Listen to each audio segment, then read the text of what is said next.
अपने युवा पुत्र को इस रूप में देखूंगी, कभी कल्पना भी न की थी। उसे मृतक देख सकती थी आप। आत्महत्या करने जा रहा था आपका पुत्र।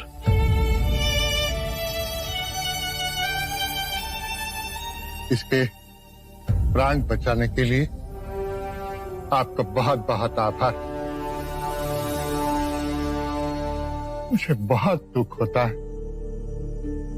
अपने यश के लिए क्या क्या सपने संजोए थे हम। सपनों के पीछे दौड़ दौड़ कर थक गया था पिताजी। दिशाहीन व्यर्थ में जीवन गंवा रहा था। आज मेरे जीवन में परम उद्देश्य जागा है। आज इसने जीवन के लोभ और माया के जाल को तोड़ा। इसका पुनर्जन्म हुआ है। ये मार्ग इसने स्वयं चुना है। जीवन के भेद को समझेगा, अरिहंत बनेगा, उस आनंद को पाएगा जहां सुख दुख की परछाइयों से मुक्त होगा। आप किस तरह का जीवन चाहते हैं अपने पुत्र के लिए? ऐसा जीवन जिसमें उसे खुशी मिले, जिसमें उसकी उन्नति हो। माँ, पिताजी, मेरा सुख और उन्नति अब केवल इन कमल चरणों में है।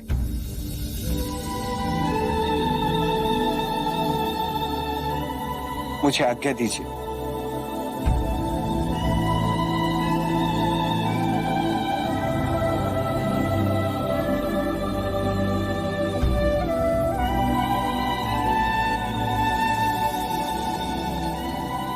रचित, ये मेरे पिछले जन्म का ही पाप होगा।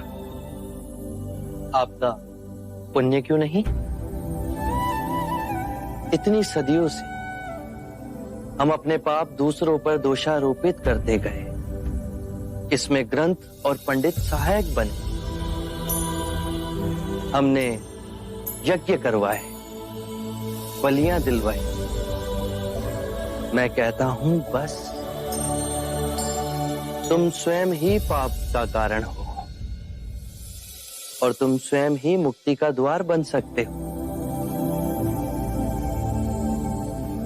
महानुभव, आपका अनुयायी बनने के लिए क्या करना होगा? सदैव अपना आचरण स्वच्छ रखें। ये पंचशील मार्ग है। पहला, कभी किसी जीव की हत्या ना करें।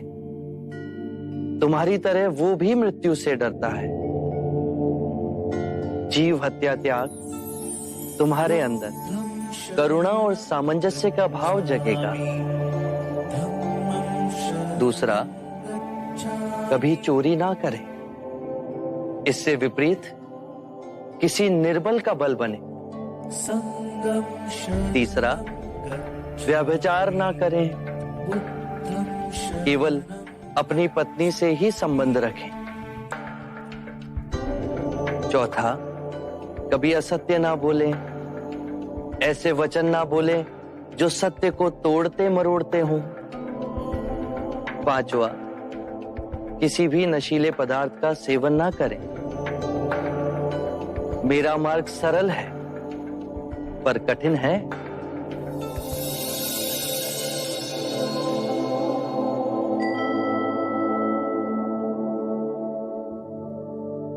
आपकी हर बात हमारे जैसे सामान्य लोग भी समझ पा रहे हैं। क्या मैं और मेरे पति आपके भिक्षु बन सकते हैं? मैं ये नहीं कहता। मेरा अनुयायी बनने के लिए आप संसार छोड़ो। ये यश के चेतना की पुकार थी। आप जीवन के नित्य कर्म में रहकर भी मेरे अनुयायी बन सकते हैं। आरंभ हो गई निर्वाण प्रथा, सुनो सुनो